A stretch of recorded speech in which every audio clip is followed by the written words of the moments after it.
দেখিছা শুনিছা তথাপিও বুজা নাই ৱাইফাই ঠিকে অন আছে কিন্তু ইণ্টাৰনেটে অহা নাই মানে অধ্যক্ষ মহোদয় আজি সন্মানীয় চৰকাৰী পক্ষৰ সদস্যসকলৰ অত্যাধিক শব্দটোৰ বাহিৰে আন একো শব্দৰ মাজতে সাদৃশ্যতা দেখিবলৈ পোৱা নগ'ল মানে অধ্যক্ষ মহোদয় আজি সদনত উত্থাপন কৰা বিধেয়কখনৰ অত্যাধিক শব্দটো এইভাৱে উল্লেখ কৰা হৈছে কিয়নো কল্যাণমূলক আঁচনিৰ মূল লক্ষ্যই হৈছে দীৰ্ঘম্যাদী উন্নয়ন সাধন কৰা অৰ্থাৎ মাননীয় অধ্যক্ষ মহোদয় কল্যাণমূলক আঁচনিয়ে পৰ্যায়ক্ৰমে কোনো এটা সমস্যাৰ সমাধান কৰে আৰু এই পৰ্যায়ক্ৰমে সমাধান কৰা অৰ্থাৎ দীৰ্ঘ উন্নয়নৰ দীৰ্ঘম্যাদী সময়ৰ ধাৰণাটো বুজাবৰ কাৰণেহে আজি সদনত অত্যাধিক শব্দটো ব্যৱহাৰ কৰা হৈছে মাননীয় অধ্যক্ষ মহোদয় ইয়াৰ উপৰিও আজি সন্মানীয় চৰকাৰী পক্ষৰ এগৰাকী সদস্যই অত্যাধিক কল্যাণমূলক আঁচনি আৰু হিতাধিকাৰী আঁচনিৰ মাজত এটা সম্পৰ্ক থকা বুলি কৈ থৈ গ'ল আন এগৰাকী সদস্যই আকৌ কৈ থৈ গ'ল যে কল্যাণমূলক আঁচনি আৰু হিতাধিকাৰী আঁচনিৰ মাজত আকাশ পাতালৰ পাৰ্থক্য আছে অৰ্থাৎ তেওঁলোক নিজেই স্পষ্ট নহয় যে কল্যাণমূলক আঁচনি কোনখন আৰু হিতাধিকাৰী আঁচনি কোনখন তেনে এটা প্ৰেক্ষাপটত তেওঁলোকক উদ্দেশ্যি ক'বলৈ পালে ভাল পাম যে দেখিছা শুনিছা তথাপিও বুজা নাই ৱাইফাই ঠিকে অন আছে কিন্তু ইণ্টাৰনেটে অহা নাই নমস্কাৰ মাননীয় অধ্যক্ষ মহোদয় আৰু মহামান্য সদন মাননীয় অধ্যক্ষ মহোদয় আজি সন্মানীয় চৰকাৰী পক্ষৰ এগৰাকী সদস্যই উন্নয়নৰ সম্পূৰ্ণ ধাৰণাটোক কেৱল মাত্ৰ পৰম্পৰাগত উন্নয়নৰ ধাৰণা এটাৰ মাজতে সীমাবদ্ধ কৰি ৰাখিবলৈ চেষ্টা কৰিলে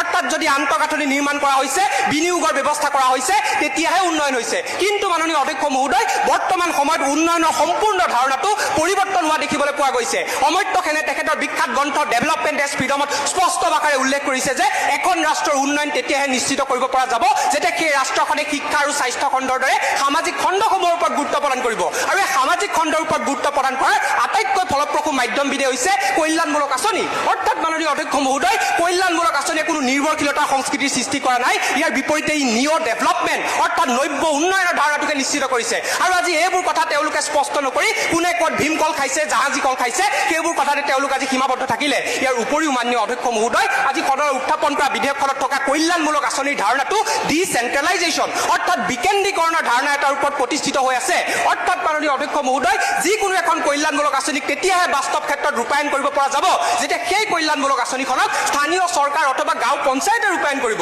অৰ্থাৎ মাননীয় অধ্যক্ষ মহোদয় কল্যাণমূলক আঁচনিৰে বিকেন্দ্ৰীকৰণৰ যি ধাৰণা এই ধাৰণাটোৱে নিশ্চিত কৰে গণতান্ত্ৰিক প্ৰমূল্যবোধৰ ধাৰণাটোক ইয়াৰ উপৰিও মাননীয় অধ্যক্ষ মহোদয় আজি সন্মানীয় চৰকাৰী পক্ষৰ প্ৰত্যেকগৰাকী সদস্যই সম্পূৰ্ণ নিৰ্ভৰশীলতা সংস্কৃতিৰ ধাৰণাটোক কেৱল মাত্ৰ অৰ্থনৈতিক ক্ষেত্ৰ এখনৰ ভিতৰতে সীমাবদ্ধ কৰি ৰাখিবলৈ চেষ্টা কৰিলে অৰ্থাৎ এগৰাকী ব্যক্তি যদি নিৰ্ভৰশীল হৈছে তেন্তে তেওঁ টকাৰ বাবেই নিৰ্ভৰশীল হৈছে কিন্তু মাননীয় অধ্যক্ষ মহোদয় তেওঁলোকে আজি স্পষ্ট কৰাৰ প্ৰয়োজনীয়তা আছিলে পুৰুষতান্ত্ৰিক সমাজ ব্যৱস্থাৰ ফলস্বৰূপে যে এগৰাকী মহিলা যে পুৰুষৰ ওপৰত নিৰ্ভৰশীল হৈ আহিব লগা হৈছে যাৰ ফলস্বৰূপে যি নিৰ্ভৰশীলতাৰ সংস্কৃতিৰ সৃষ্টি হৈছে সেই নিৰ্ভৰশীলতা সংস্কৃতিৰ সৃষ্টিৰ ক্ষেত্ৰত কল্যাণমূলক আঁচনিৰ দুখ কোনখিনিত তেওঁলোকে আজি স্পষ্ট কৰাৰ প্ৰয়োজনীয়তা আছিলে জাতিগত বৈষম্যতাৰ ফলস্বৰূপে যে ঐতিহাসিকভাৱে দলিত শ্ৰেণীৰ এগৰাকী ব্যক্তি তথাকথিত উচ্চবৰ্ণ শ্ৰেণীৰ লোকৰ ওপৰত নিৰ্ভৰশীল হৈ আহিব লগা হৈছে যাৰ ফলস্বৰূপে যি নিৰ্ভৰশীলতা সংস্কৃতিৰ সৃষ্টি হৈছে সেই নিৰ্ভৰশীলতা সংস্কৃতিৰ সৃষ্টিৰ ক্ষেত্ৰত কল্যাণমূলক আঁচনিৰ দুখ কোনখিনিত অৰ্থাৎ মাননীয় অধ্যক্ষ মহোদয় এই নিৰ্ভৰশীলতা সংস্কৃতিৰ কাৰণসমূহ যদি বিশ্লেষণ কৰি চোৱা যায় তেতিয়া দেখিবলৈ পোৱা যায় যে ইয়াৰ মূল কাৰণেই হৈছে সমাজকেন্দ্ৰিক কাৰণ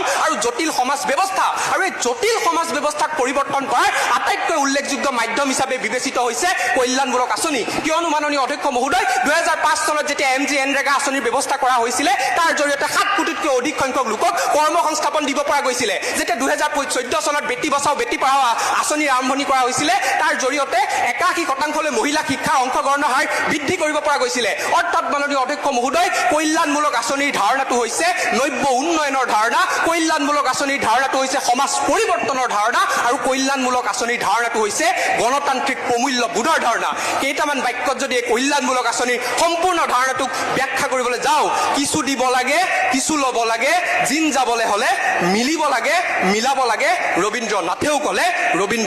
নাথেও ক'লে ধন্যবাদ মাননীয় অধ্যক্ষ মহোদয় ধন্যবাদ মহামান্য সদন